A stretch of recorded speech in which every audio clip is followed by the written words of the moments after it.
Here. Sheila Graham. Kirsten Gustafson. Here. Lauren Jones. Here.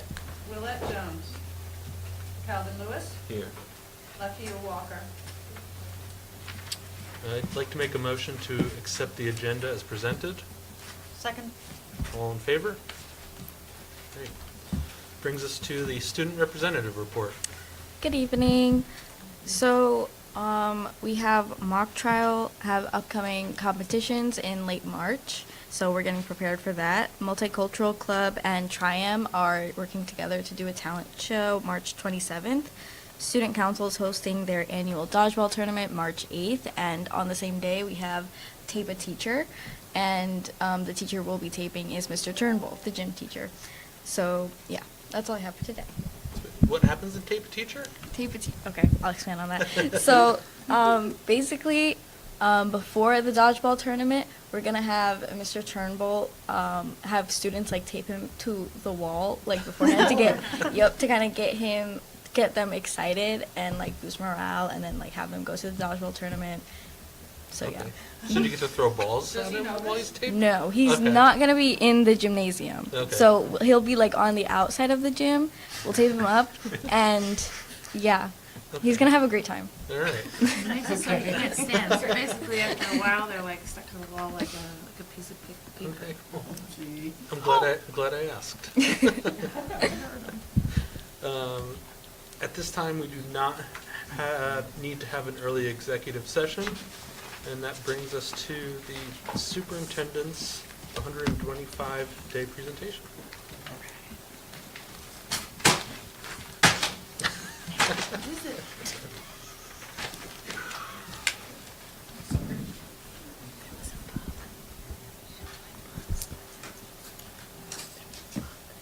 Board members, thank you so much for the opportunity to share my observations and takeaways from my first 125 days as your superintendent.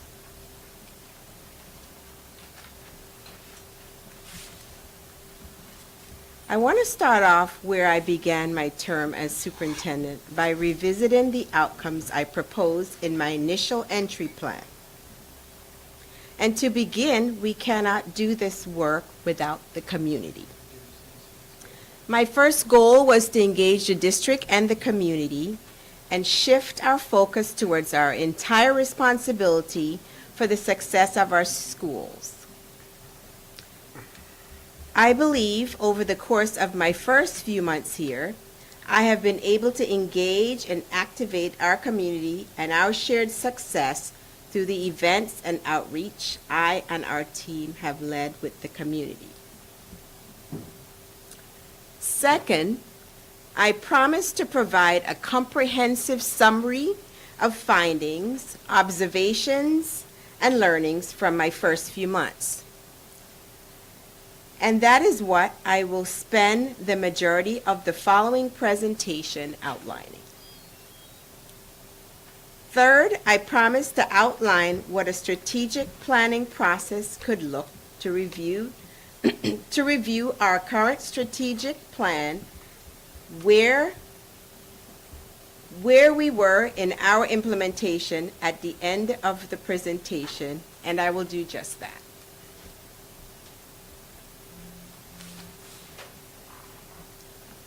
So before we get into my observation, I want to make sure to share with you the 6 keys for school improvement that I think are critical for our success here in Hudson.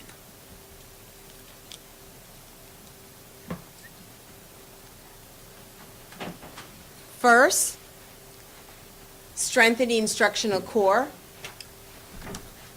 Next, improve data-driven practices. Promote a positive, inclusive school environment for all stakeholders. Strengthen the instructional leadership capacity. Create a tiered approach to school support and intervention, and increase monitoring and accountability. We must strengthen the instructional core. This includes the who with teachers. The how are supported and what they teach with instructional materials in order to have success. We must also implement data-driven practices. Everything we spend our time on doing must be backed up by evidence, and evidence that it will work in our classrooms in order to succeed. And we must also promote a positive and inclusive environment for all stakeholders. Without this foundation, our students cannot succeed. We must also strengthen the ability of our instructional leaders to lead teachers and educators in their building and implementing strong instructional practices. We must meet our students where they are and tier our supports to schools and students based on their needs. And finally, we must increase monitoring and accountability. We must measure where we are in order to effectively improve. These practices drive my theory of action for how we can improve as a district in serving our students. I'll spend a little time on each throughout the presentation, sharing my observations of where we are in Hudson in achieving each. And I'll also discuss how we can take our next steps in the journey in effectively implementing them.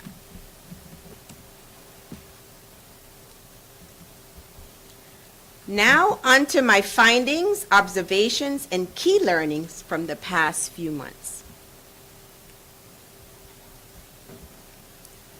The first key we discuss is strengthening the instructional core. We must prioritize high-quality instruction to succeed. And in terms of challenges, one of the challenges we're seeing in this area is that teachers lack consistent support of high-quality curricular resources, inconsistency among grade-level teams, and they may not be aligned to the next generation learning standards. However, challenges create opportunities. So, an opportunity in this area is to adapt and implement high-quality curriculum, to continue the rollout of Eureka Math Square through Algebra 1, and to create consistency in math. The experiences they get in math and then develop students' critical thinking skills. The other challenge here is a lack of embedded technology use in classroom instruction. There's a misunderstanding of technology that may lead to inefficient use of instructional time. An opportunity here is to improve 21st century learning through technology embedded in daily instruction. Improve technology integration in classroom instruction, support teachers with cutting-edge curricular resources, and continue to build partnerships to bring STEM opportunities to students. Now here, I noticed I didn't say STEAM. I strongly believe that in our district, we currently have great programs around the arts. So I think the improvement or the enhancement really needs to come in the area of STEM.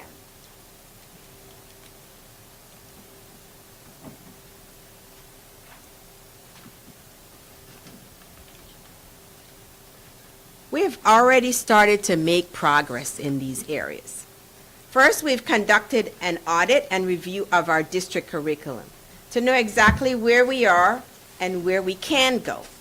We've also continued to expand on the support we offer our teachers and students with the proposed expansion of Eureka, increasing and offering supplemental resources and partnering with organizations like RPI to supplement student experiences. We also have a tremendous opportunity with the Verizon Learning Grant to increase access to technology and, most importantly, training for our educators to use it. So, these are just this slide reiterates what I have just said about the progress we've made, what we have done. in the area of auditing and review of the curriculum, continued curriculum and instructional support, and then Verizon Innovative Learning Grant application that's submitting. So as you can see here, if we are approved, the grant will provide one-to-one devices for all secondary students, instructional coaches, and additional support to embed technology into the teaching and learning experience.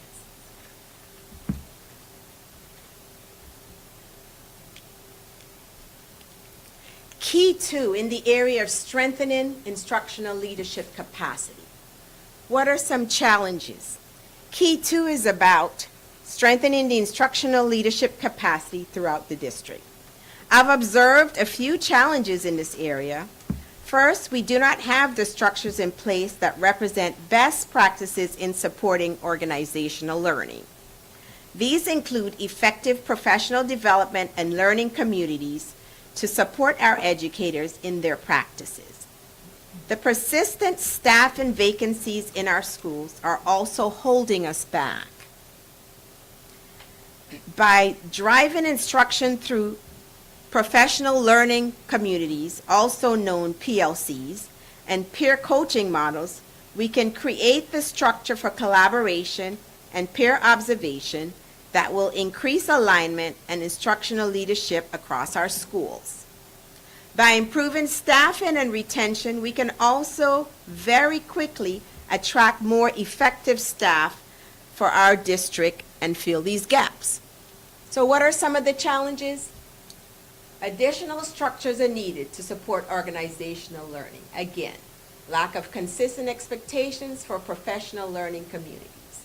PLCs, instructional coaches are not being utilized effectively, and teachers feel they lack high-quality professional development. So here are some opportunities. There's always an opportunity to every challenge. So the opportunities are to drive instruction through these professional learning communities, or PLCs, and peer coaching models. To invest in and leverage the expertise of teaching staff and coaches. Provide structures for collaboration and peer observation that result in more alignment horizontally among grade level teams and vertically across all subject area matter teams. A challenge we also have is persistent staffing vacancies. There's an inequitable number of students in certain classrooms due to staffing shortages. Programs such as the Blue Hawk Academy, or BHA, which we often refer to, have unique staffing needs based on particular targeted student populations. The opportunity here is to revamp staffing recruitment and retention plan to attract and retain diverse, highly qualified teaching staff, and to strategically invest in a Grow Your Own program to create a pipeline for employment within the district.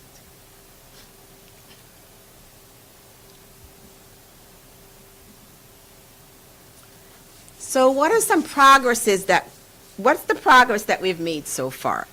We have begun to make progress in this area. First, we have encouraged instructional coaches to work more closely with teachers to support curriculum development and increase capacity. I've encouraged our principals to take more responsibility for instructional leadership, to increase the time that they're in classroom leading professional development. And finally, we are norming on what highly effective schools looks like in order to align on the leadership practice that we can lead together. So just to reiterate some of our progress we've made so far.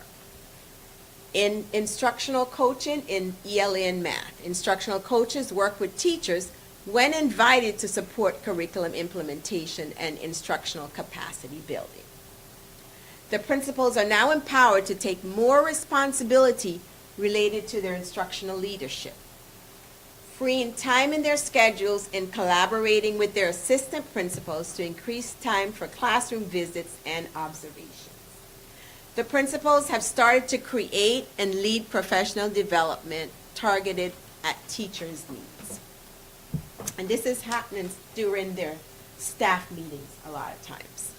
So the district and the school leadership team are drafting frameworks to create highly effective schools. And we are utilizing the 6 keys to ground the strategic planning process and target specific needs within our district.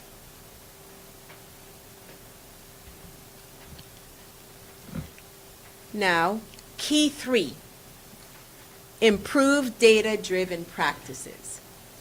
One challenge we have is there's no significant data-driven best practices launched and retained over time due to the transition in leadership. Strategic planning process last school year was left incomplete. Opportunities.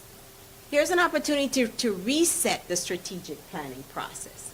A reset in the strategic planning process provides opportunities to build structures and systems that support data-driven decision-making. Another challenge in the area of improving data-driven practices is there's a late identification of student learning needs at the elementary level. Without thorough documentation and appropriate data collection, it is difficult to deliver appropriate intervention and create comprehensive plans for student success. But again, to every challenge, there's an opportunity. So here's our opportunity to revise the kindergarten screening process, to include stronger data collection and communication among team members to provide early intervention and prepare for our incoming kindergarten classes. Key 3 is all about improving data-driven practices. And we don't necessarily know what works because we've been moving too quickly between initiatives. By resetting the strategic planning process, we can build long-term structures and strategies that we can measure and effectively implement. And second, we've waited too long to identify student learning needs. So this is the best way to ground ourselves in where our students are. But we do not have the data early enough to take action. As such, one of our ongoing strategies is, just as I've said before, to revise the kindergarten screening process, to better collect and communicate information on how our students are doing so they are prepared for a strong start. What progress have we made so far in this area? So we are building capacity for data-driven decision-making among the leadership team. Leadership coaching and leadership retreats are being utilized to build shared mission, vision, values, and goals. We're reviewing and updating the strategic plan process. There's an analysis of how grant money has been spent in order to ensure equity and alignment with our strategic plan. We're seeking stakeholder input that will be through surveys and additional outreach. We are implementing data-informed approach to develop a new initiative and prioritize next steps. The DE&I committee has drafted diversity, equity, and inclusivity goals based on stakeholder engagement and student learning data. We began gathering information from teachers on grade level standard and alignments in the daily instruction. We have begun these practices by building the capacity of our leadership team. A few weeks ago, I led a staff retreat, and I want to continue to lead these to work on our shared mission, vision, values, and goals. We're reviewing how we're spending our money, how we're prioritizing initiatives, and how we're seeking feedback to support data-driven decisions. We are also implementing a data-informed approach to our new priorities. The DE&I committee has also drafted engagement goals and learning based on the learning data.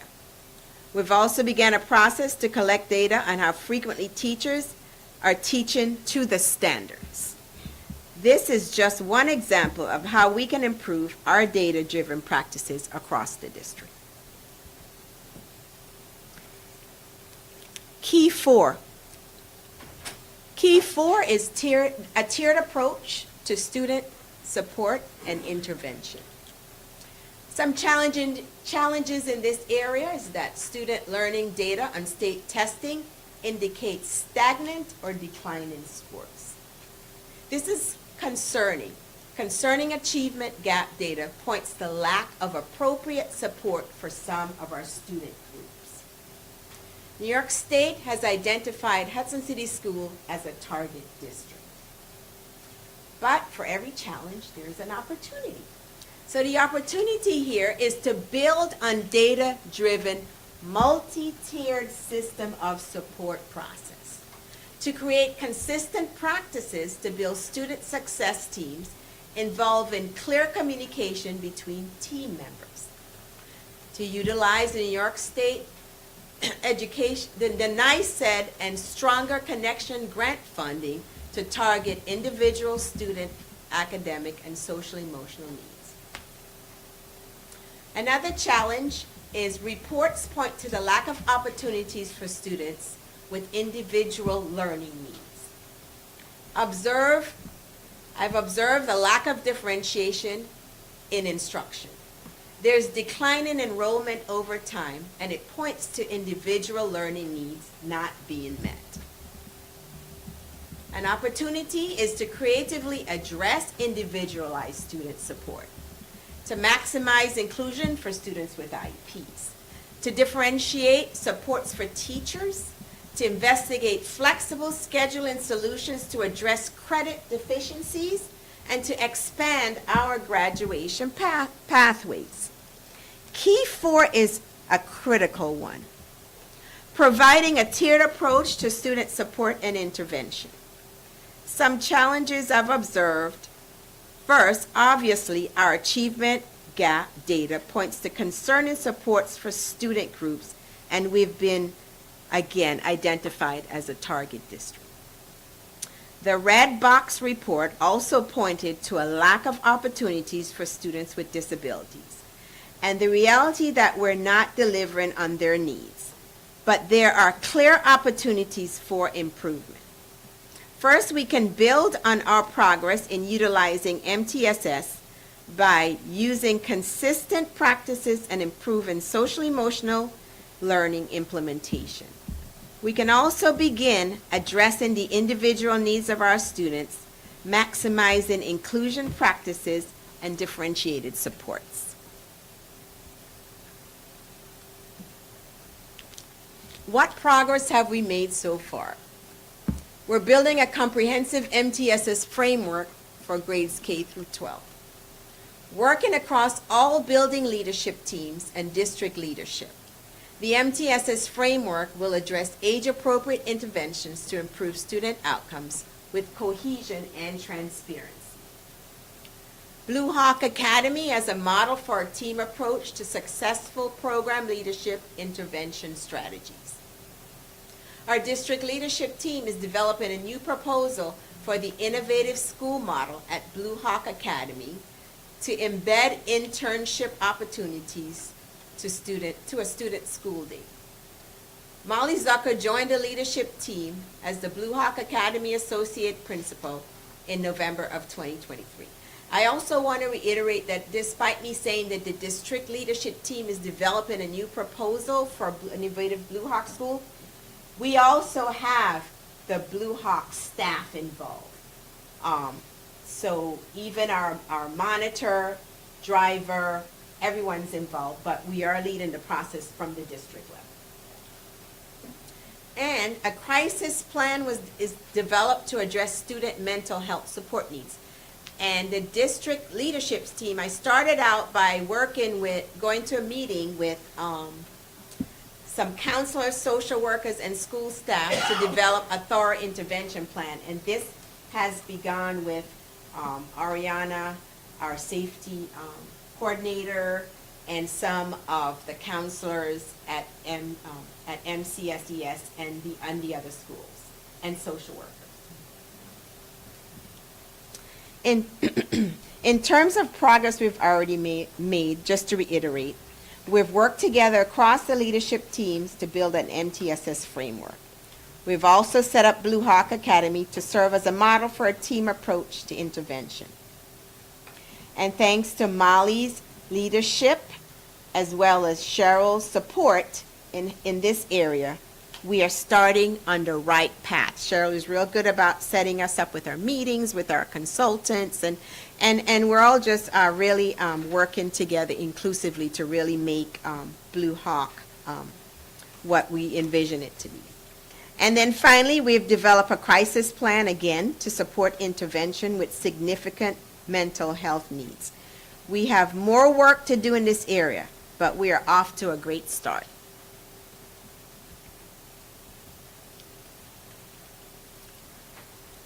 Key 5 centers around promoting a positive and inclusive school environment. What are some of our challenges? Some stakeholders expressed concerns around teaching and learning culture. Low student and staff attendance. Some students and families identify feelings of racial and economic division. And there's the curricular resources lack cultural sensitivity. Some opportunities. I've created student advisory team, which I involve students in conversations on how to improve a sense of community and belonging in the classroom, and collaboratively rebuild a sense of pride to be an HCSD student. Some challenges. Increase in parent concerns around student safety and well-being. Student advisory team cited a lack of connections with some teachers. Some curriculum resources lack cultural sensitivity. There's a lack of coordinated approach to services for families with English language learners. The opportunity here is to build a district-wide strategy to prevent and respond to harmful behavior. Build on foundations of PBIS work. Offer robust training to staff and students around restorative practice to enhance conflict prevention and positive resolution tools. And to draw from the success that we will have with Blue Hawk with our restorative practices. So promoting a positive and inclusive school environment, it's critical. And this is one of the areas where I have found some of our most urgent and critical findings, but also an area where I think we can begin to make progress very quickly. Many stakeholders, from students to community members and parents, have expressed just a concern of really wanting to build a culture of teaching and learning throughout all schools. Attendance among students and educators, we know we can get there and work on that. Students and families from certain backgrounds, they feel isolated, and they also feel that there is some division based on socioeconomic divisions in our community. Parents have also expressed concerns around student safety and well-being. While these are very serious, difficult challenges, we can take action now to quickly counteract them. We are building a student advisory team to involve students in these decisions and gain their perspective. We can also quickly build a positive behavior environment by building our PBIS work, offering training, and drawing on our restorative practice resources.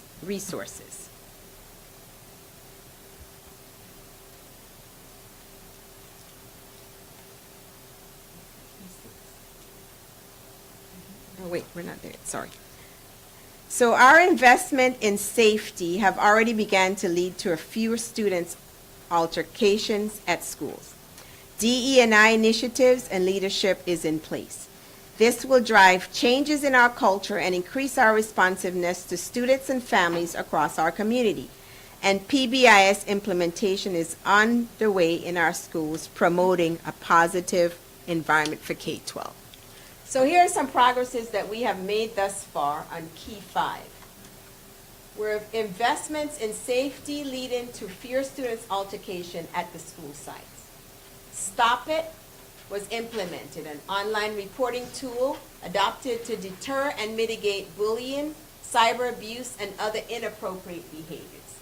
Additional school safety officers were hired in our secondary schools. In diversity, equity, and inclusivity, initiatives and leadership are in place to propel change. DEI Manager Dr. Pressey joined the staff in October of 2023 to lead the district building a more supportive learning environment for all. Staff book study and professional development on using culturally responsive teaching in the brain by Zaretta Ham. So positive interventions and support, or PBIS, is being implemented. Implementation at the Hudson Senior High School. There was 110 students that were recognized for being respectful and responsible and safe in December of 2023.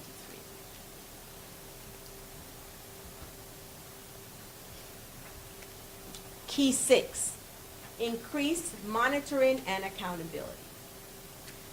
Our challenge in this area is the teacher evaluation process lacks clarity and focus. Some teachers report feeling their observation and feedback cycles lack meaningful opportunities for growth. Some opportunities are to improve the teacher observation and feedback protocols to facilitate opportunities for professional growth. This should look like aligning observation and feedback protocol to district-wide initiatives. Right now, you can go into a classroom and you can observe a teacher just by observing what they're doing that day. But there will be an alignment to district-wide initiatives going forward. So for example, next year we can be working on using data-driven practices through our PLC work.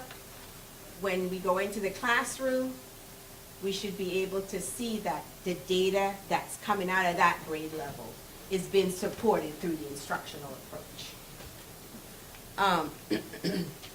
Also provide targeted professional development based on needs and identified through evaluations. We need to provide targeted professional development. So if there's something happening in 6th grade that they're already enhancing and doing well, we need to differentiate our professional development for our staff, just as we're asking our teachers to differentiate for our students. So the professional development will be targeted and based on what the data is telling us for each grade level and subject area. So a challenge is technology in the district facilities there is an ongoing updating progress. So the need to update student technology use in response to a growing infrastructure. And then our district website is difficult to navigate and at times lack clarity for our stakeholders.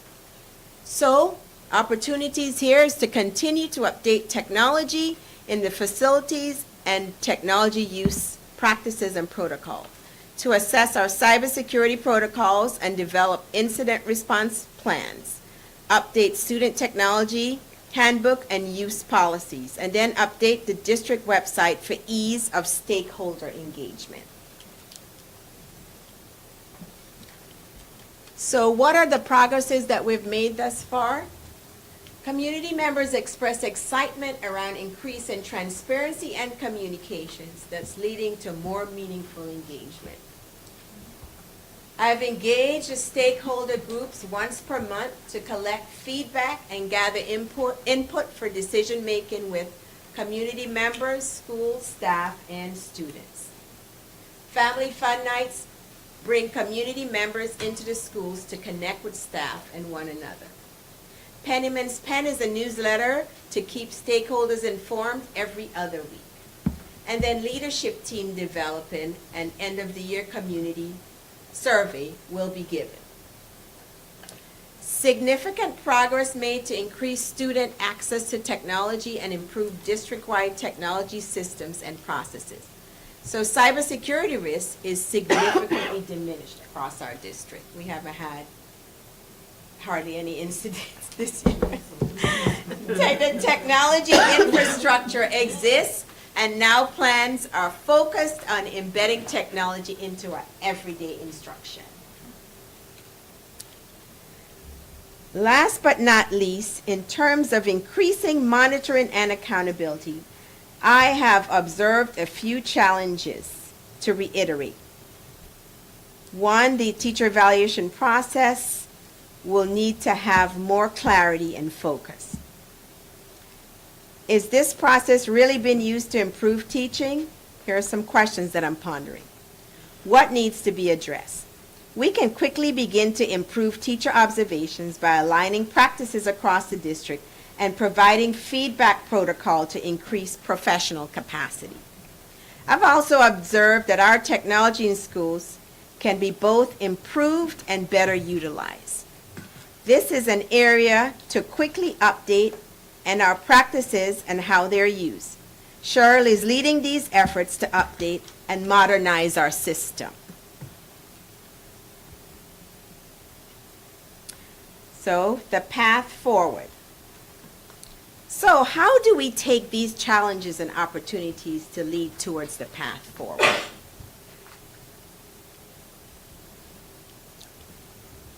Here are some short-term priorities. P1, strengthening the instructional core. Here, you'll see my outline of short-term priorities. These should be no surprise and are all aligned to our key practices and the solutions that the district has begun to lead already. These priorities will inform our end to this school year and the beginning to our next school year.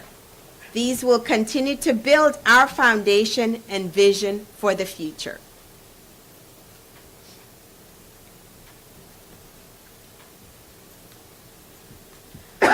One of my other commitments to you was to evaluate where we are in the strategic planning process. First off, it's been clear that the previous plan did not engage as deeply and was only set for 1 year due to the changes, so it did not engage deeply enough with both community and staff. We need to do more to gain the buy-in of all stakeholders. Second, the strategies and priorities as outlined are not clear and specific enough to lead to real change. We need to increase clarity to lead to effectiveness. And finally, we just really have not made efforts to implement the plan effectively. There needs to be more buy-in and closer evaluation of the next plan in order for it to succeed.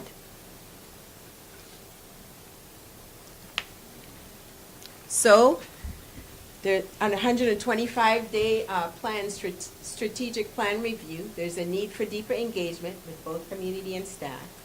The strategies and priorities may need to get more specific to ensure clarity and lead to real change as desired by stakeholders, and then implementation efforts have been limited. And so the priority areas, based on the last, the strategic plan is here. Based on the community feedback, initial planning for the Board of Education and leadership teams. Here are the following were identified as priorities. So just looking at the past strategic plan and where we need to go next.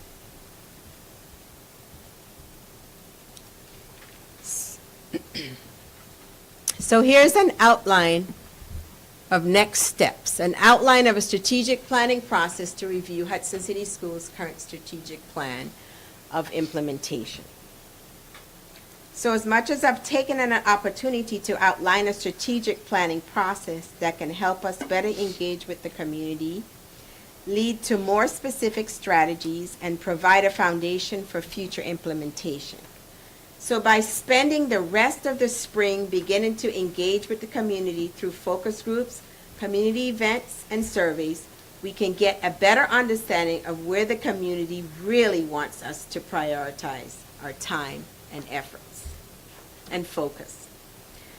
We would then spend time as a board and staff revising and rewriting the plan based on the feedback and direction from the community. Then in the fall, we would come back to the community, review our revisions, and with the board finalize our plan for moving forward. So here's a timeline that I've created. So community engagement, focus group, community events from April till June. Plan revision, rewriting, with the board, staff, strategy and revision, as you can see, from July to August. Plan review and finalization, or the final board review and revision, will happen between next September and October.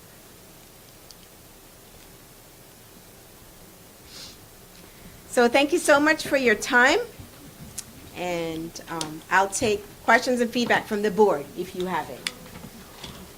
Thank you. Thank you. Thank you very much. Very thorough.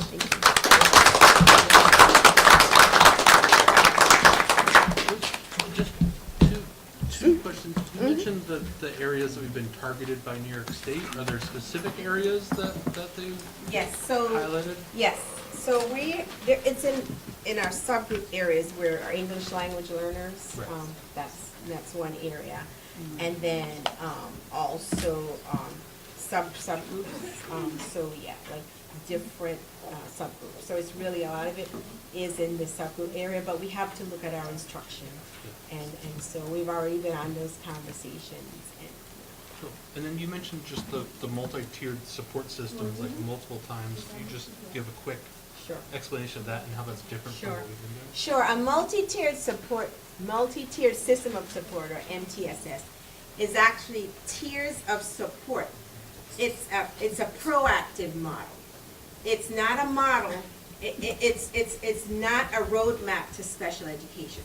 So we find the tier that a student is making progress on, and then he or she gets the instruction at that tier level. So tier 3 is the most severe, the neediest tier. Tier 1 are students that are working on a general ed curriculum. You know, tier 2 are those students that may just be right there, but tier 3 is the most severe, and it could be in the area of social emotional needs, behavioral needs, or academic needs. So this tier will allow us to look at data, try strategies with a student, and align those targeted interventions that address the need of the student both academically and socially.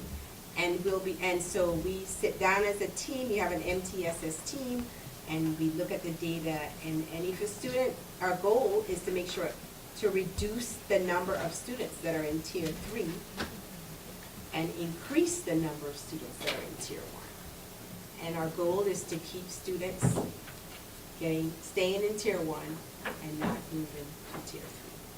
Did I answer your question? Yeah. Thank you very much. You're welcome.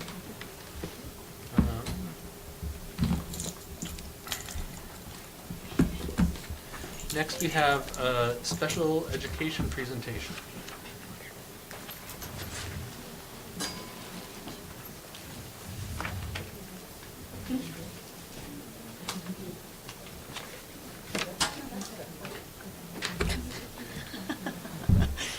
What am I clicking? The space bar? Oh, okay. Okay, thanks. Thanks, Ronnie. Appreciate that. Hi, for those of you who don't know me, I'm Kim Leibolt. I'm the Director of Student Services here at the Hudson City School District. And I was asked to do kind of a state of special education presentation. I'm happy to come back if there's anything that you want more in depth, as I've done in the past. So today, we're going to talk current student numbers. We're going to talk current and projected student programs. Our New York State indicators, which are required data reports to New York State Education Department, review some of the high budget impact items, and then looking ahead.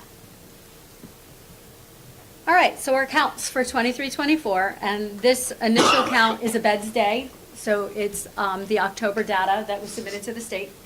And I have kind of a 3-year trend here. And you can see this year we have 307 classified students out of 1,567 total population, and our percent of special ed students has increased again to 19.5. We are down to 13 students being served in BOCES Questar programs. They've closed a couple programs, and many of our students aren't accepted into BOCES programs. As you can see, even just 3 years ago, we had 24. And our number of students in private placements is 23. In parentheses is the number of residential students, so the students that live and go to school. So, and as you can see, the trend of number of students served in BOCES programs has decreased, and our number of students served in private placements has more or less stayed the same. We do have 2 students that moved into the district in the last year and a half that were residential students already. And so that has increased our number. So does that kind of make sense? What is a residential student? So a residential student is a student who lives at the school where they attend, and it's a CSE placement. So sometimes students are placed through like DSS or the court. These are our placements. These are students that the least restrictive environment for them is a school where they live and attend. Usually those are most severely disabled students and have global area of need. So then when we look at our counts by disability and age groups, they break the age groups down at NICED by this, the 4 and 5-year-olds. These are only school-age students, though. I did not include the CPSE in that count of 4 and 5. It's all the kindergartners that in October may still have been 4 and or turned 5. And those are kind of our count breakdowns. And you can also see the breakdowns by disability category.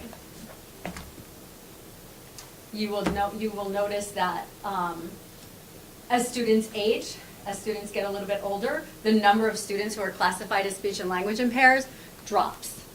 Generally, those students' language deficits are able to be recouped, captured, and then those students are either declassified or sometimes we see a learning disability or other things going on. Questions? I assume this includes students with multiple diagnoses? Yes. The So vast they'll majority of show up in multiple categories? Yeah, so, yeah. So students who have multiple diagnoses may be other health impaired. They may be multiply disabled. They may be under the emotional disability. So if you explain that the speech and language, as they go, they get moved out of it because they start to. Yep. What happens with the autism? The students that have a diagnosis of autism, generally speaking, that's not ever taken away. Some of our students with autism that are more severely developmentally delayed will stay in programming. We have had some students that have autism that have made enough gains that they don't need specialized instruction. So those students might move to a 504 plan rather than a full IEP. Thank you. All right, our program breakdown and projections. And because Mixis is so big, I broke it into primary and then elementary. So in 23-24, as of the writing of this, in February of this year, we have 56 classified students, K-2. We have 1 pending evaluation, although I got a couple of letters in the last couple of days. And we have 13 students that are preschool going to kindergarten that are awaiting evaluations. So we have a lot of students who, in the last few months, the parents were like, oh, maybe we should have an evaluation done. And so we don't know what the outcome of those students are going to be in terms of whether they're eligible at CPSE and then whether they're going to be eligible at kindergarten. But that's a large number. We don't typically have 11 new referrals this time of the year. The referrals are based on the parents or a suggestion of teachers or a mix? So these are, so these are students who are not in school yet, right, since the CPSE process. So they may be in our UPK or TPK class. They may be in a daycare. So sometimes, like the daycare, we have good relationships with Head Start and the community-based daycare. So like they may give us a call, hey, I have some concerns. I talk to the parent, what's the process? And then we call the parent and have them in to talk about what the process is. Sometimes it's parent, sometimes it's doctor referral. So those referrals can come from any number of sources. Sometimes the student ends up in foster care and the DSS will make that referral. So they come from a lot of different places. All right, so in each of our kindergarten, first and second grade, we have 1 co-teach section. We just have a couple of students who have consultant teacher services, which works out to be 1.4 0.13 of a teacher or an FTE.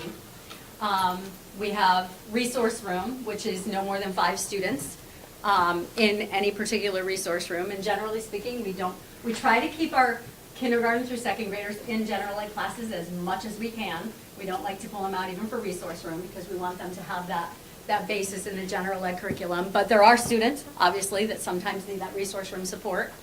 And many of these students are also being pulled out for speech or OT or PT or counseling. So we're trying to minimize when they're pulled out, when they're the youngest of those students. Excuse me, a part of it is cut off at the bottom.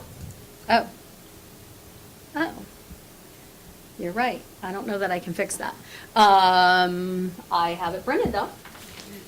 That is our. Arrow down. Just a little arrow on the side. I don't know if, I think it'll. There you go. No, it's, okay. Okay, it was our related services only. So we do have 4 special ed students with IEPs, and 8 students in the RTI process that are receiving speech or OT only. We have 1 student in first grade that only gets speech. So those are some of those speech and language classified students where they might not need a special ed teacher with them. It's just really the language base. And so these are kind of our programs. A 15-1-2 class we have in second grade. Our classes below that are no more than 12. So we have a 12-1-2 that is K1. And then we have a 6-1-2, which is students with severe social emotional needs and or behaviors that have not been successful in a general ed classroom. And so right now we have no kindergarten or first graders in there. We have third graders in there, or second graders, sorry. And then our 814 is our communications class, our multiply disabled class. So those are students that are typically nonverbal and have global needs. And so they're in a class of 814. Other questions?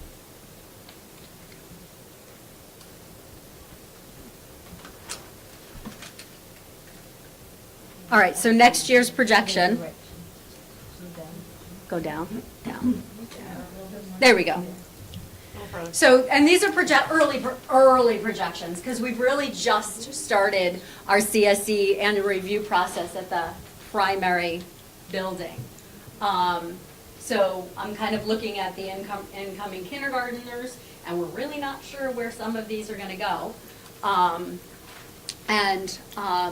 You can kind of see that some students we already kind of know, we've projected that they're going to stay in the same program or go less restrictive or more restrictive. One of our challenges is that in our 814, we project 3 students who are pretty significantly delayed coming in from kindergarten or coming into kindergarten, and we already have 3 first and 3 second graders. So that's, if you count more than 8 students, and New York State doesn't allow you to open a class with more than 8 students. You can apply for a variance after the school year starts, but not to start your school year. So that is a programming area we have to take a look at. We have to take a look at the needs of those students. We're always looking at our first and second graders and see if we can bump them down to a less restrictive environment. But that is, my little star is like, alert, alert. We have too many students for that particular class right now as we're projecting.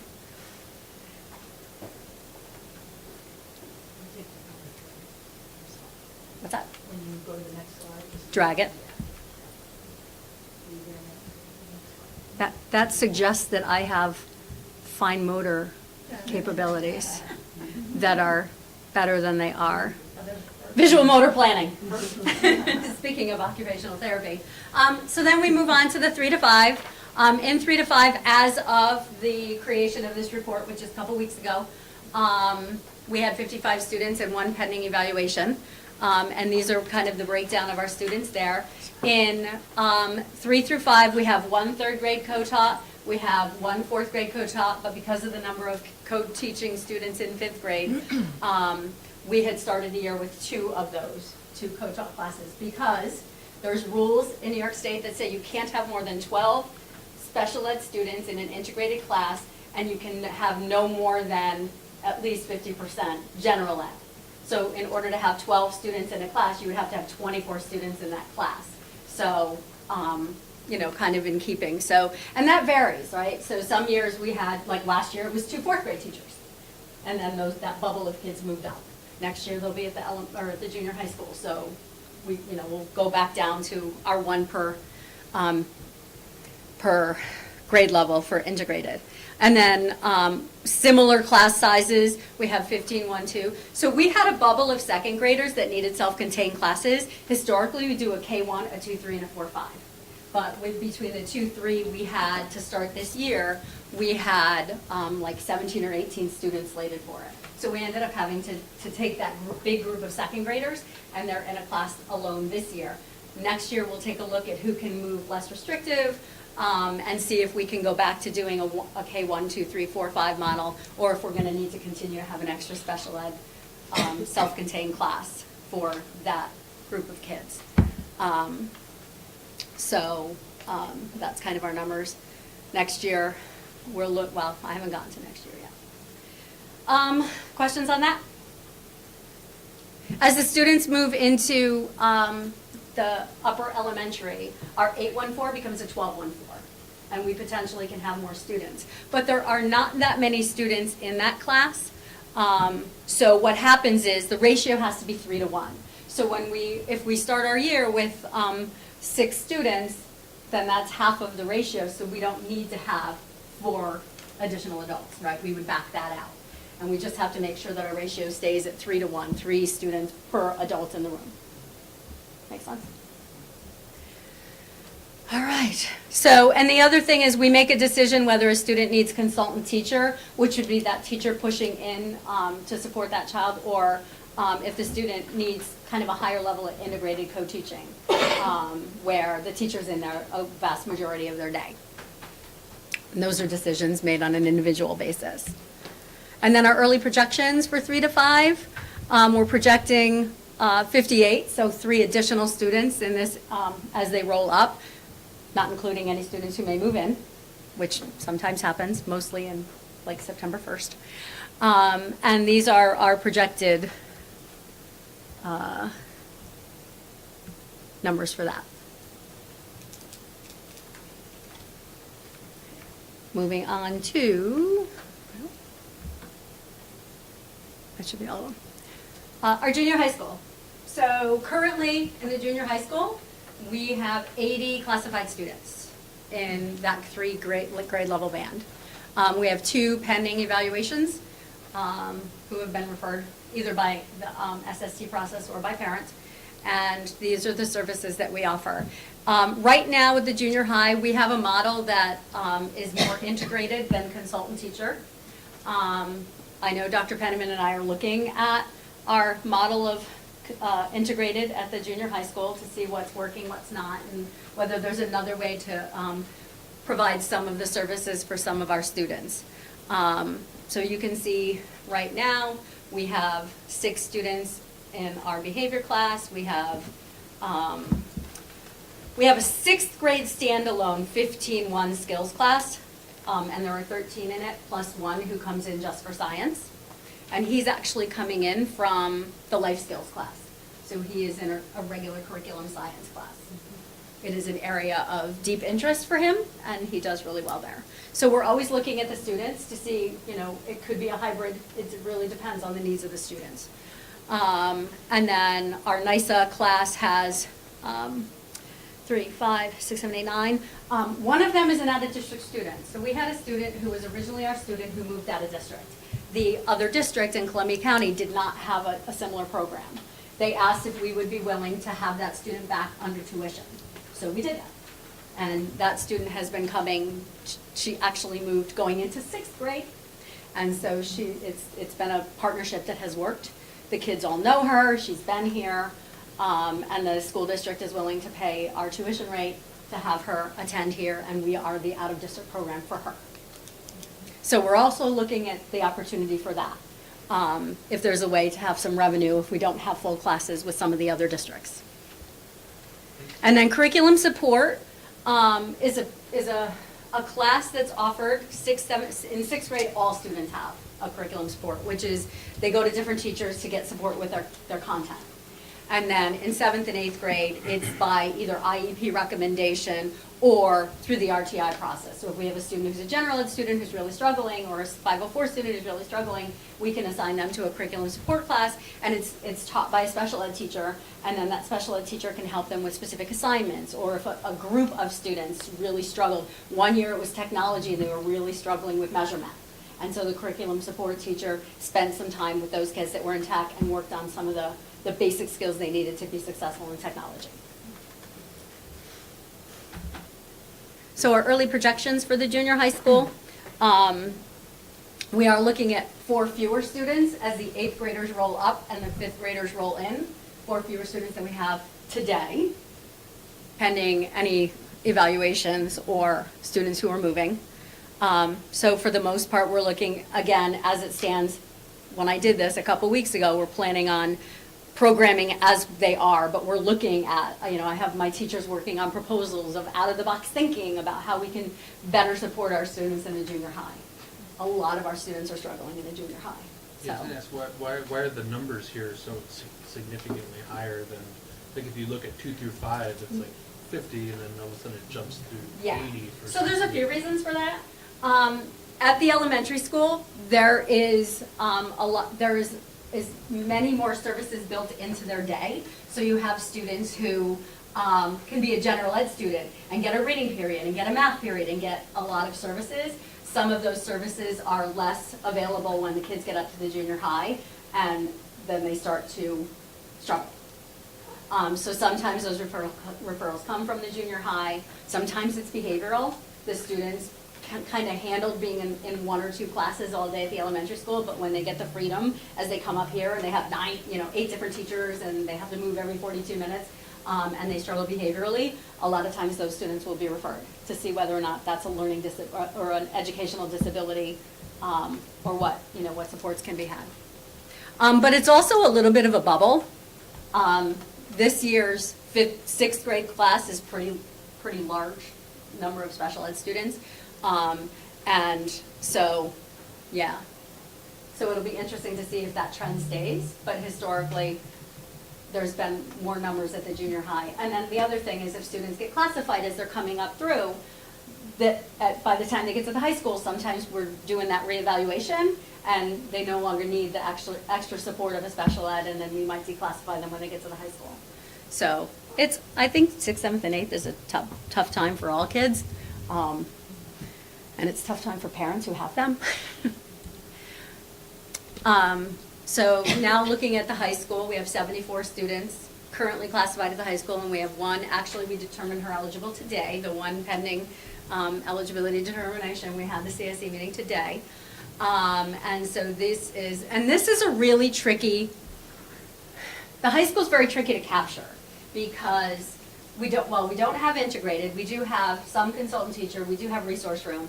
But a lot of times students might be in a self-contained for math because they have a math disability, but in regular classes for everything else. So the numbers don't necessarily match up like they do as the kids are younger. And so, we might have a student who's in a couple of classes and not all of them. Or maybe it's for, the 5 periods that we have self-contained classes available. So those are our numbers right now. And I think I mentioned to you guys last year that the regs now require that students are allowed to stay in school through the end of the school year they turn 22. So right now, this past year, we don't have any super seniors, but we have 5 potential students staying in school. They may choose to go on to adult services, they may choose to leave, but right now we have 5 seniors who would be super seniors next year who are welcome to stay. But that impacts our ability to plan because this year we didn't have any super seniors and we were able to roll up some 15-year-olds into our life skills class at the high school because we still had a 36-month span. But you cannot have more than a 36-month span. So we have a bubble in like 8th, 9th, and 10th grade of students. And so we may end up needing to program for an additional class should those students choose to stay, which they are welcome to do. The 22-year-olds that are in school, are they receiving any adulting life coaching? Any Yes. kind of Yep, our second life skills class, so our 16 to 21-year-olds typically, or 16 to 22-year-olds typically, they are off campus several days a week. They are taking those micro classes, those micro credentialing classes at the college 1 day a week. They are working at different work sites within the classroom. They are working on budgeting and life skills, those kinds of things. So they are working on those, on skills that will allow them when they are 22, potentially, to live in supported housing or. Thank you. You're welcome. So our FTEs at the high school are a little bit different. Like I have one teacher that's a 0.2 at the high school and then he's 0.8 at the junior high, but because of his certification area. As students get to 7th grade, teachers have to have certification in content and special ed in order to teach a special class.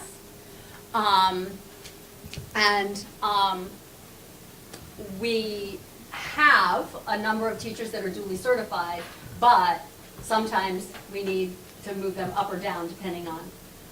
Some of our teachers have been socied, so to speak, where they had to earn that. They submitted all of their teaching experience and all of their coursework, and teachers who have been teaching self-contained classes in the past in the content were able to get like an extension certification so that they could teach those contents.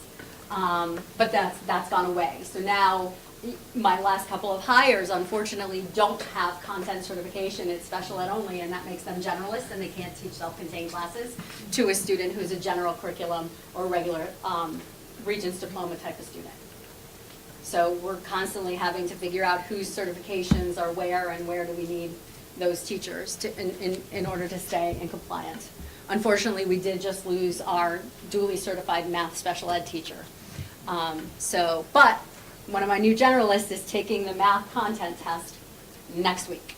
So hopefully she'll be certified. So we are always looking to maximize what our teachers can offer so that we can be flexible. Nope, wrong one. All right, so IDEA and New York State performance indicators. So the state performance plan indicators are on a rotating basis. So in 2022-23, we reported on preschool outcomes. And what preschool outcomes is when a student comes into the CPSE, we rate them on several areas: their social emotional, their daily living skills, and their pre-academic. And then as they leave CPSE into the kindergarten, we rate them again. And so that's what's reported, whether they've shown growth and progress within that. It's all captured through our student management system for special ed. This year is the parent involvement survey. So we have our surveys, and at our annual reviews, we ask our parents to fill out a survey. Surveys come. There was one language that we couldn't access, but we were able to access Spanish, we were able to access Bengali, we were able to access Creole, we were able to access Korean, I can't remember, but except for one family, we were able to access. So that one family where English is not her first language and we couldn't get the survey in her language, the teacher will work with that parent to help translate through that and make sure she understands. What does that look like if the teacher is not a Vietnamese speaker? Yeah. So the parent speaks English, but it's not her first language, and you can communicate without a translator, no problem. It's the reading part that she struggles with. Okay. Yeah.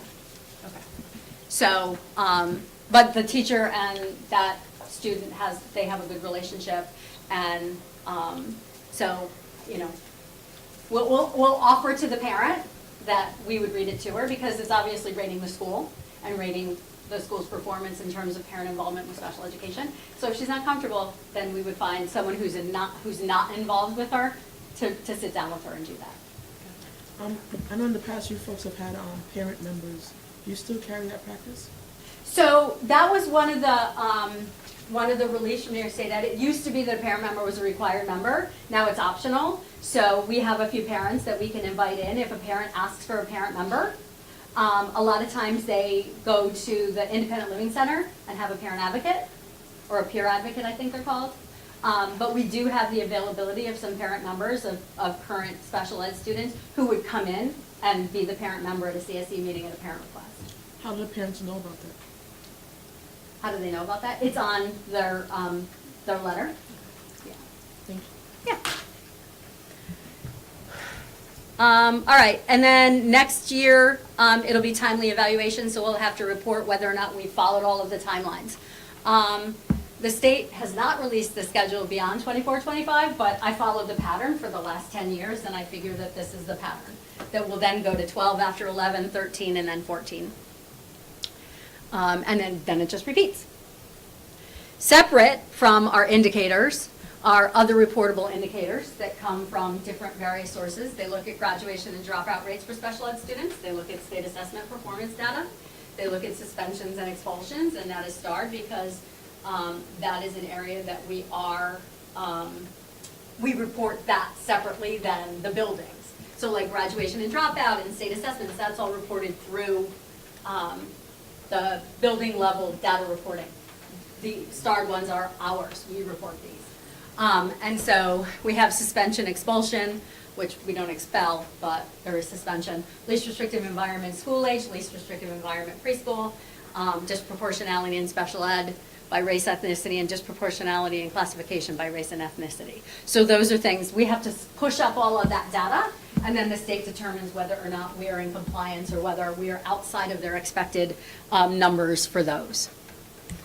So right now, the state of our indicators, we are, for state assessments, we have too many alternate assessment students according to the federal regulations, ESSA. The federal law says that we can only have 1%, well, states can only have 1% of their students, special ed students, taking the alternate assessment. The state can't limit a school district's number of students who are taking the alternate assessment, but if you have too many, you become a targeted school district. And so it's no more than 1%, and when it gets above 2% is when you are in targeted support status. We are in year 3 of our targeted, remember that bubble? That bubble of students I said we have moving up? So as soon as they get to 9th grade, we may not be on that list anymore. But they take the test every year from 3rd to 8th. And then they don't take it only one time in high school, so 11th grade. So that bubble of kids that are right now 8th, 9th, 10th grade may help us get out of this. But we are in it. We just had a review on February 9th, and they said we were 100% compliant in all aspects that they reviewed. So we're doing the right thing. I won't apologize for having a higher percentage of students that are classified needing alternate assessment, because I'm not going to make a student sit through a Regents exam if it's not appropriate to do so. And if my numbers are higher, my numbers are higher. So, you know, we are 100% compliance in the process you have to use to determine eligibility, and we have been able to do that. So then we've got our suspension 4A. So 4A reviews the number of students with IEPs who are suspended for more than 10 days in a school year, and the data is about 1.5 years behind. So we were under review last year in the spring for the 21-22 school year data.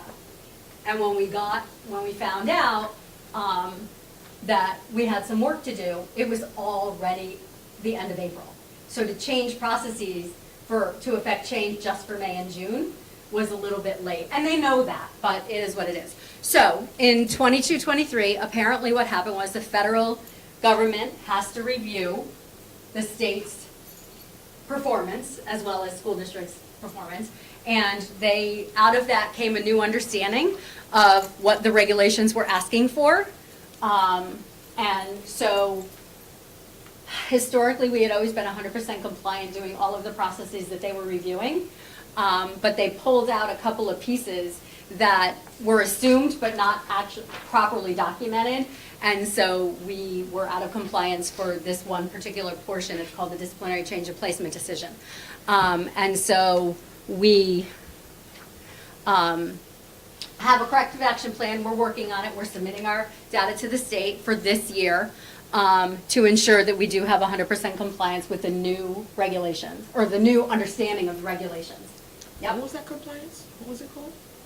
The suspension 4A? No, you just said that you said Oh, corrective action plan? Yeah, what was the corrective action for? So the corrective action plan, we had an area where we weren't properly documenting a disciplinary change in placement when a student got more than 10 days of suspension. We automatically went to a manifestation determination hearing. But we didn't determine whether it was considered a disciplinary change in placement or not. It was just assumed. And in any past review we've done in the last 14 years that I've been here, we were 100% compliant because we made sure we did the manifestation review.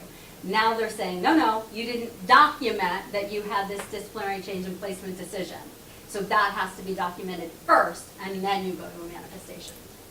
So that is one of the things that is on there. And the other thing was we had a student late in the year that was sent home, and a sent home counts as a day of suspension. And we weren't notified, and so my office did not have a manifestation. So part of our corrective action plan is making sure we have all of the communications in place to ensure that we're keeping accurate data in timely fashion so that we can do those things. So, yep, the disciplinary change in placement documentation, and then a student has to have a manifestation every time they're being suspended beyond day 11. So if Johnny gets in trouble and he gets to day 11 of suspension and we have a manifestation and we say it's not a manifestation, if 3 weeks later he does something and he's being recommended for suspension, it doesn't matter if it's the same or not. We have to have a disciplinary change in placement decision again, because we're over 10, and a manifestation again. So it triggers multiple meetings. There's some misunderstanding that the clock resets. So after you get to your 10 or 11, then you start again, and when you get to 10 or 11, you do another one.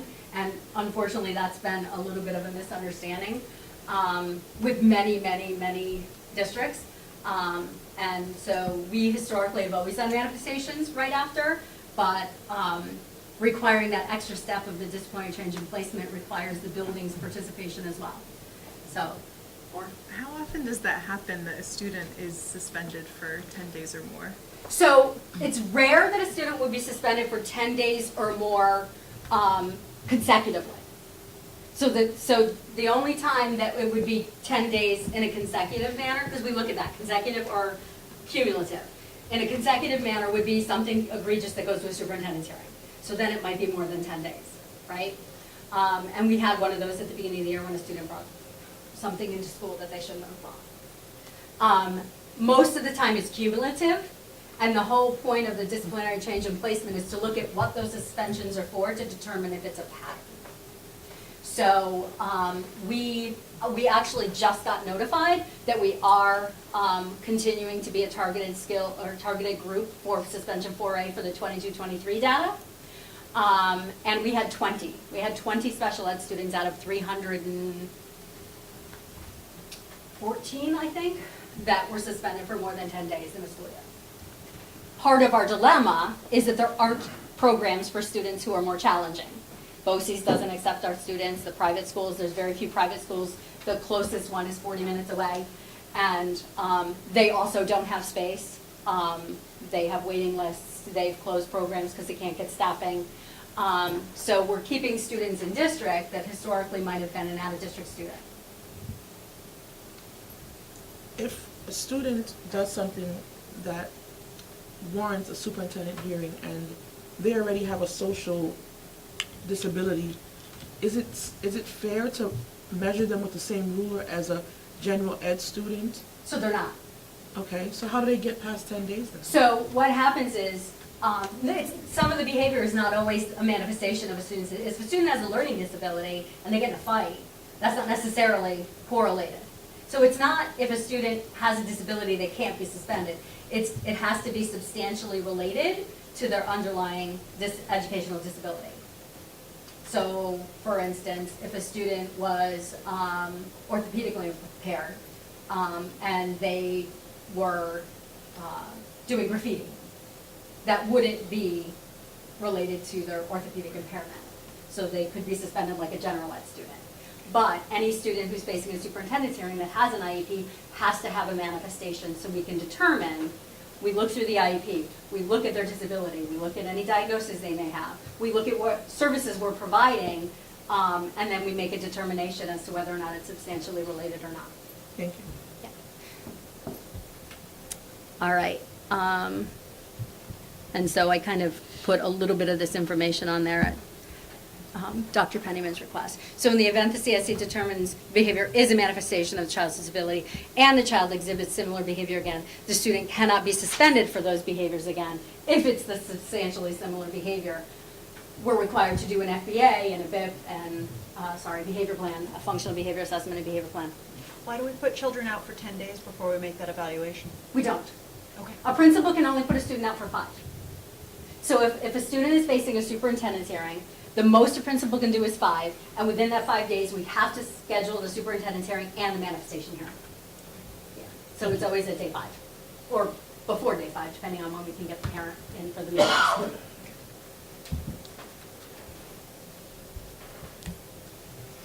All right, budget considerations. So we do contract with Kinney Associates to help with our Medicaid billing, which on average is bringing in between $325,000 and $375,000 a year. We use complete OTPT SLP for all PT and then OT evaluations and supervision of our in-district codas. So we have certified occupational therapy assistants that do the day-to-day services. They're our employees, but they need to be under the direction of an occupational therapist, so we contract for that service. As needed, we will use Advanced Therapies, Service Connections, Partnership for Education, or Chelsea Psychological for evaluations if a student needs a special evaluation, an assistive tech evaluation, or neuropsych, or an outside evaluation. And then we also contract with CD Beginnings and or BOCES for teacher of the visually impaired and teacher of the deaf. And those are, like CD Beginnings does the TVI and BOCES is offered the teacher of the deaf. And then Dr. Pennyman had said we're looking at potentially doing a full special ed audit by an outside agency to take a look at how we can kind of streamline our services and staffing and make changes as we need them. Then we talk about our students who are hard to place. Currently, we have 4 students who are on home instruction or homeschooling due to lack of appropriate successful programming. A first grader, an 8th grader, a 10th grader, and 12th grader. First grader's been out all year. 8th grader's been out all year. The 10th grader, the 8th grader just went out when the parents pulled him from his private day program, and they're home tutoring him, or homeschooling him, but they really want him in another program. And then a 10th grader and a 12th grader. The 12th grader is actually super senior, but has significant anxiety, and when we brought him in just for our meeting, he had a panic attack. So he's not a student that we can bring into our high school of hundreds of kids. So we're looking for a program for him as well. We have one deaf hard of hearing student who's 10th grade, and the only appropriate deaf hard of hearing program is in Guilderland. So that is a cost to the district and a cost to transportation. He is reliant on his teacher of the deaf and his interpreter all day. I mentioned before we have multiple incoming kindergartners with significant delays, and so we have to plan to program for them. We have several students currently in district programming that present with psychiatric needs and significant behaviors that we are struggling to manage that we don't have programs for. And then we have a residential student who's currently not accepted in any New York State school. He's in a school in Pennsylvania, and the only school we have to do referrals every year. The only school that was willing to take a look at him this year is in Massachusetts, but it's a lot closer than the Pennsylvania school, so we're in the process of trying to get all of that coordinated so that he can be closer to home. Is it Beaver Run in Pennsylvania? Is it what? Beaver Run in Pennsylvania? No, it's Foundations Behavioral Health.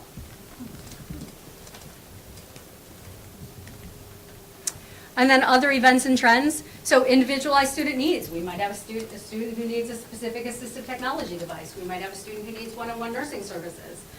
We've had to modify our building for a student who's wheelchair bound. Bilingual speech. Right now, we don't have a bilingual speech provider, but we're working on trying to bring one on board. So we have to pay for bilingual speech evaluations to have those done. Students who might need one-on-one or shared aid services, sensory diet, and equipment, and then transportation is the biggie. Transportation usually costs more than the actual program. And then I talked about our NISA bubble, so we may need an additional classroom. And then there's always retro billing But they are actually retro billing, not so far back anymore. They've kind of caught up. And so they're at 23, 24. So as rates change, those programs that we send students to will send us a bill for the change because the rates usually go up and then we owe them more money. And Medicaid billing is certainly impacts the budget by bringing money in. Looking ahead, the increased prevalence of students in general and special ed demonstrating trauma and mental health issues and their needs continue to increase. We definitely are going to need, as Dr. Penniman said, more training, a better way to provide those services and triage. Increase in number of students with psychiatric hospitalization, some multiple. We've had students that have had 4 or 5 in the last, 12 to 18 months, inpatient psychiatric hospitalizations. And so we try to work on reentry plans because they may not be ready to come back. And we continue to monitor the use of all classroom and shared aids. Like I said, when our ratio is down, we have fewer students, we pull those aids out and we use them elsewhere. We're always looking, is there a way that we have some kids that are out of district that we could bring back, and what might that look like? And I already mentioned that some of our day programs, there's a program for K to 6 that have 2 empty classrooms because they can't staff them. So they're approved to have 2 more classrooms, but they don't have staff. And then we've got post-COVID, many of the students are lacking foundational language and fine motor skills as they come into school because they may have not been in a daycare or a preschool. And so our related service staff are super swamped, and they frequently will give up their preps and their Medicaid billing time to see kids. And then Questar had a great program for our kids, Career Academy. They closed it in late August of 23. They notified us 2 weeks before school started that they weren't going to run the program for juniors. Our seniors could stay, but we couldn't send the 5 juniors that we planned on. And those students need a self-contained program, and we historically don't have self-contained programs for 11th and 12th graders. So this year we had a scramble, and we had some small classes because those students, we didn't expect to have to program for them. So we had to scramble at the last minute. So that's kind of where we're at with those. Other questions? Does the other Quest Stars around the area have that, and can we send students to those? Do you mean to other BOCES? Yeah. We could refer. Most of them are also, but the closest ones are Dutchess County BOCES and Capital Region BOCES, and that's historically a minimum of a 50-minute bus ride. So we can make those referrals, and then hopefully could get a bus. Rensselaer has one also, they don't have a self-contained? Oh, that's Questar. Rensselaer Academy is Questar, yeah. So when we make a referral to BOCES, it's to any of their programs. We request what program we want, but they determine whether they have a program that will fit the student's needs. And about 70% of the time, they're saying they don't have a program for Hudson students. And why is it? Why are they? They don't, they're not required to give a reason, and so all they say is we can't program for the student, or the student's needs are too great for us to program for. But they won't give us specifics. I mean, when I questioned it, the answer I got was, well, you already have self-contained classes, so if they didn't work in your self-contained class, they won't work in ours. And I'm like, no, our buildings have hundreds of kids in them. Yours has 50. It's a different setting.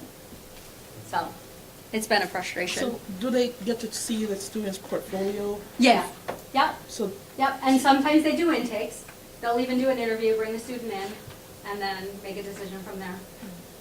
Yeah. Any other comments, questions?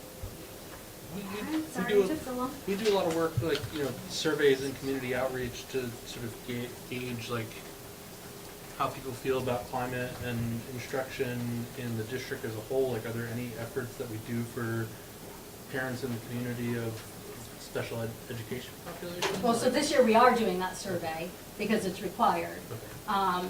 But we also will send out a survey to parents, usually every other year. Do you have interest in parent training? So that we can provide some parent training and some workshops for parents and that kind of thing. Okay. So when's that survey going out? So the special ed survey is being presented to parents at their CSE meetings as they come in for CSE meetings. Okay. So they're here, they're in the office, and we have them assigned to the students and their language and everything else.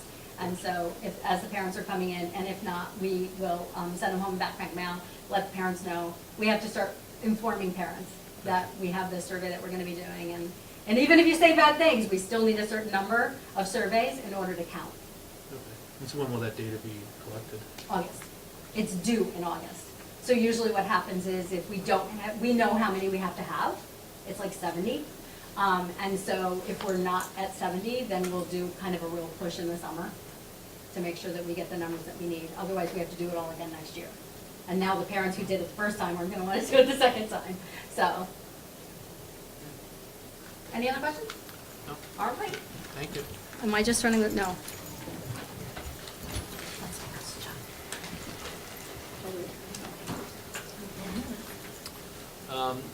Next, we have the 2022-2023 Risk Assessment Report presented by Michael Wolf.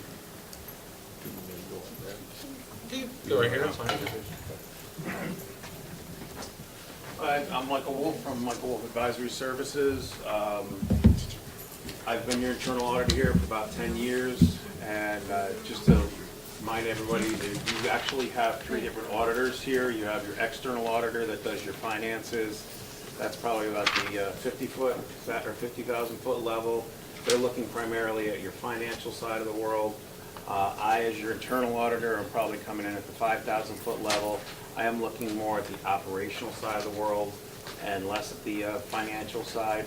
And then finally, the unsung hero is your claims auditor. Your claims auditor actually has to review every single bill that goes out of this school district and approve it before the taxpayer money can be paid.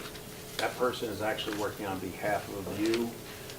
Just to remind you, if you didn't appoint a claims auditor, every single one of you would have to approve every single bill, which I'm sure you don't want to do. The risk assessment is a required audit that needs to be done if you have more than 1,500 students, along with an internal audit is only required for school districts in New York State that have more than 1,500 students. Part of the requirement is a risk assessment update. So what we're doing is actually updating the risk portfolio of the school from what we saw the previous year. The other area, part of the internal audit, is we do a focus area, and that's more of a deeper dive into a specific area of the school. This report here is the risk assessment. I can tell you, it's been a general comment. It's a good report, relatively clean report. The findings that are in here are predominantly because of the major risk, the one big risk I mentioned, and that's the risk due to change. This is the 22-23 year, by the way, that we're looking at for this report. During that period of time, there were changes in the business official, the HR manager, the claims auditor, the transportation department, food services, and information technology. Having all those different people change throughout the year raises risk. Some of them were people that were here, like the technology person was an interim person, now they became full-time. The BOCES person was, or the cafeteria person was somebody who is through BOCES. BOCES doesn't change. The BOCES vendor stayed the same, it was the person that's inside BOCES changed.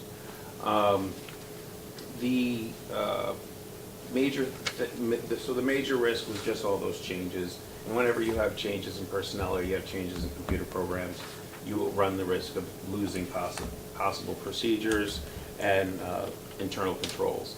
We didn't find that here with what we saw for the most part. Other things that we look at from a risk assessment is, as a board, you need to get information. It needs to be transparent. One of the things we look at is we go through all your minutes for the year. We go through board policies to see, are you receiving the information that you should see? And that's where our finding came about. And again, it was because of the changes in personnel. There were times where you guys weren't receiving reports in a timely manner. Sometimes, like the treasurer's report would be 3 months late. The claims auditor's report would be late. Those were the biggest issues that we found. And, for you guys to be able to make timely decisions, you should be seeing the information in a timely manner. I know I briefly looked at some of this stuff this year, and it is already looking more improved. We are recommending that you do have put together a checklist, either the district clerk along with the business office, put together a list of what are the things that should be coming to the board meeting on a monthly, quarterly basis, just so you guys are being timely notified of items. The other areas that we looked at payroll. Your payroll clerk hasn't changed. Actually, when I was looking at everything, I've been here 10 years. The only person in the business office who's been here longer than me is your payroll clerk. The other areas have all seemed to have changed over the course of my time here. And one of the things we do look at is anytime you do have a lot of changes, we do take a look at, is there something environmentally wrong with management that people don't want to stay here? And we've never found that. We've interviewed different people here, and we've never got the indication that people are leaving because like a toxic work environment, anything else like that. Most of the changes have been just for people taking jobs elsewhere. So that's one of the good things about the people that are changing. Cash receipts, we look at cash receipts throughout the year, seeing that they're received timely. We had no major findings there. And actually, one of the findings we had in a previous audit had been cleaned up and fixed. Payables and disbursements, we look at that because we're capturing your purchasing department, we're capturing your accounts payable department, and we're capturing your claims auditor that I mentioned earlier. We had no major findings there. There were a number of items, but again, I didn't feel like they rose to the level that you'd have to report them and do a corrective action plan. Cash and investments, all good. You guys are making good money on your interest. One of the concerns right now is with interest rates up, the school can get a significant amount of money. You guys are doing that.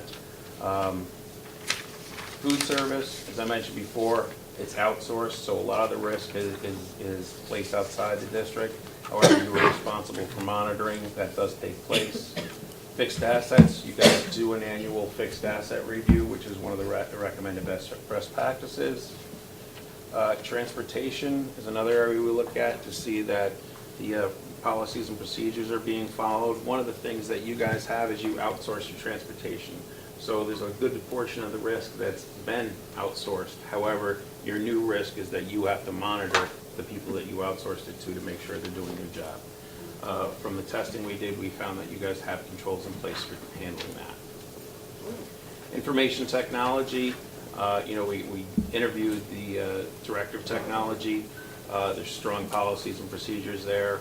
And actually, I've seen improvement in that area. Extra classroom activity fund, that's another area that we just look at the procedures and we don't do any major testing in. But extra classroom activity funds and that's your club accounts, your student council, and those types of clubs. Because you have students and because you have cash, we do elevate the risk of it a little bit just because of that nature of the transactions.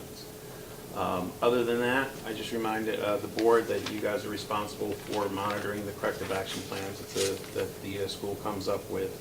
And then also I recommended, since you guys do outsource transportation, to visit the New York State Comptroller's report that they issued on transportation probably about 5 years ago, just to kind of do a self-audit and see where the school stands in compliance with that.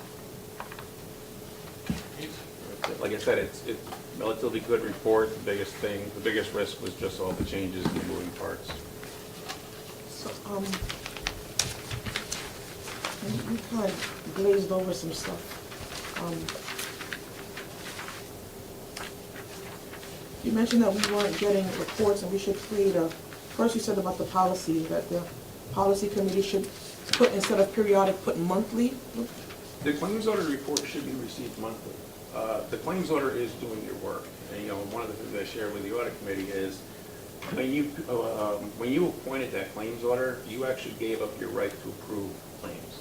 Nobody else can approve claims. If the superintendent can't, you can't actually approve a claim. They've done that on purpose in New York State law so that nobody can play a game later on and say, well, the claims auditor said, I'm not going to approve the claim, so I'm just going to go talk to the board. They've actually put that in law so that it can't be circumvented. So one of the things we do recommend is if your claims auditor, who's doing the work on your behalf, tells you what they found. Are they finding problems with the way things are being paid? Are you not getting quotes? Are people going out and buying things and then coming and getting a PO?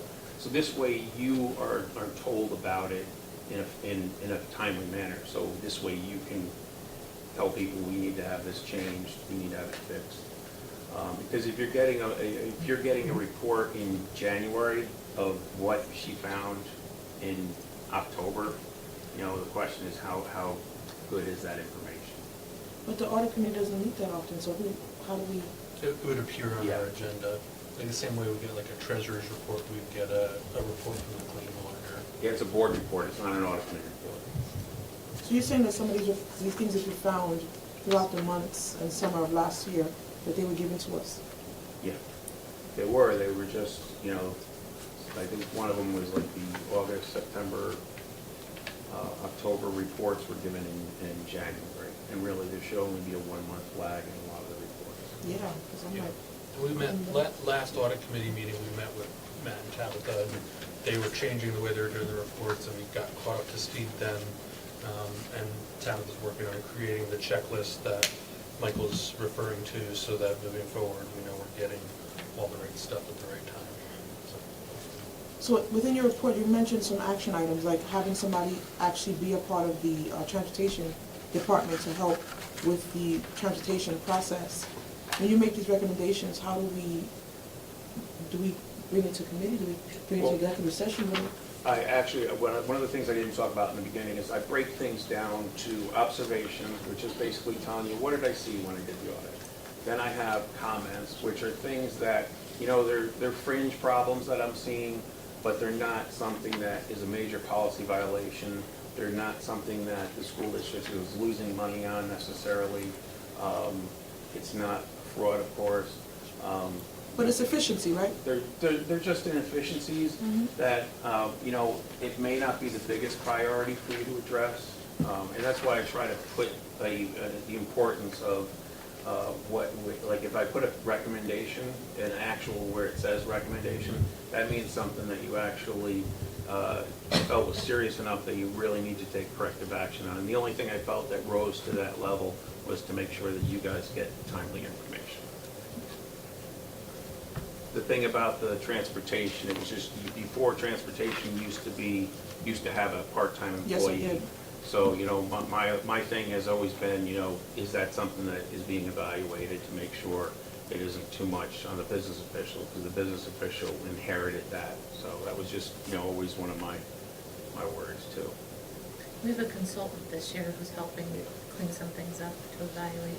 But they're not doing the schedules and all that other stuff like the part-time person used to do, right? No, they're doing, he's evaluating the routes, he's evaluating placement of buses in different places. So if a student comes in from McKinney-Vento, he's organizing those. I'm not getting bogged down by those little things. If there's a parent complaint, he's talking to them, kind of a thing. So he's kind of functioning in that part-time role while he's helping me to make the transportation unit more efficient as a whole. Has he been introduced to the community? Yeah. He's just a consultant. He's not an employee of the district. He works for another BOCES. But you just said that the parents, he can talk to the parents, so. He talks to the parents after I talk to the parents. So like, if a parent's complaint comes to me and I think that he can handle it, I ask him if it's not something he can handle. So if it's like, I need my kid to be picked up at this stop instead of that stop, he can talk to them. If it is, I need to talk to the bus company because there's this problem for my student, and I feel that they're being bullied, I have him communicate with the bus company to get the video footage so that we can investigate it. So it kind of depends on the situation, but he does talk to parents when it comes to day-to-day, I need my kid to switch buses because we're moving or whatever. And how long is he here for? His contract goes through June. Yeah, the transportation area is an interesting area. You know, as you're aware, you know, I did an audit sitting in a dispatcher's office of transportation, and I can't tell you how many calls from grandma came in saying, you know, I'm running late, you know, no one's going to be at the house, you know, what are you going to do with the kid, my kid? You know, plenty of those calls. So I imagine you're dealing with contracts, but they're dealing with more like the day-to-day stuff.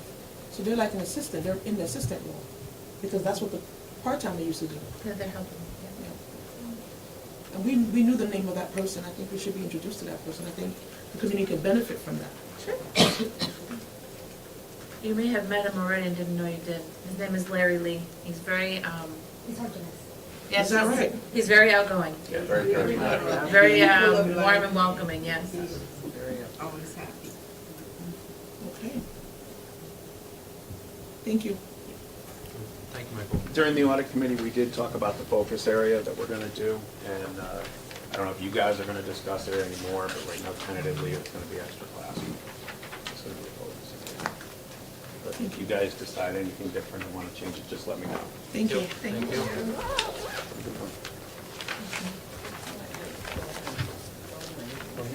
Or no, that's yours.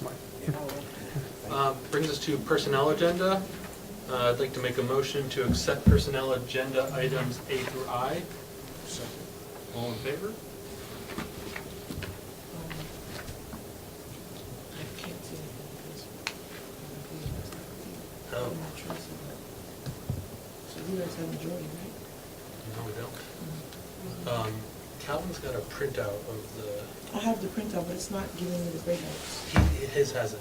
You have a breakout? Yeah, he has Mr. copy. Thank you.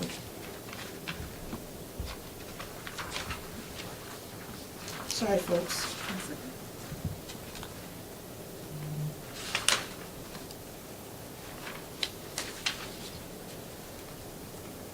You said you're doing A through what? A through I.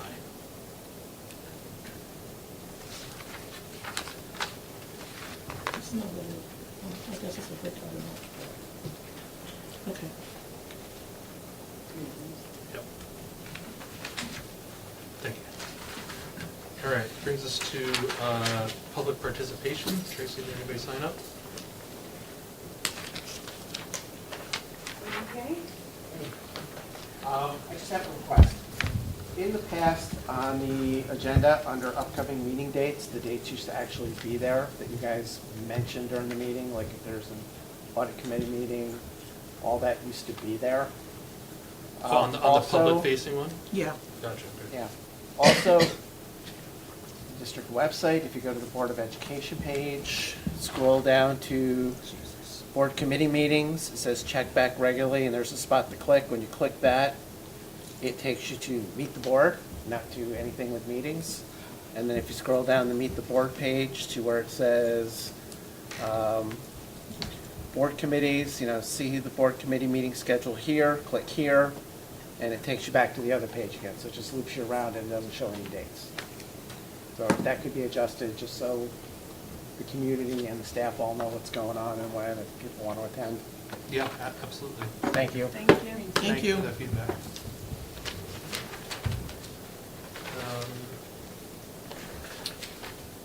Brings us to consensus agenda. Make a motion to accept agenda items A through G. Second. All in favor?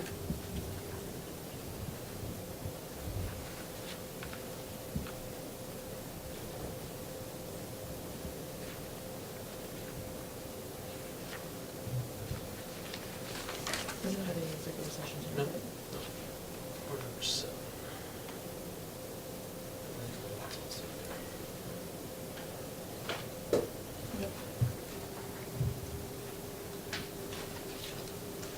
Bring us to public participation.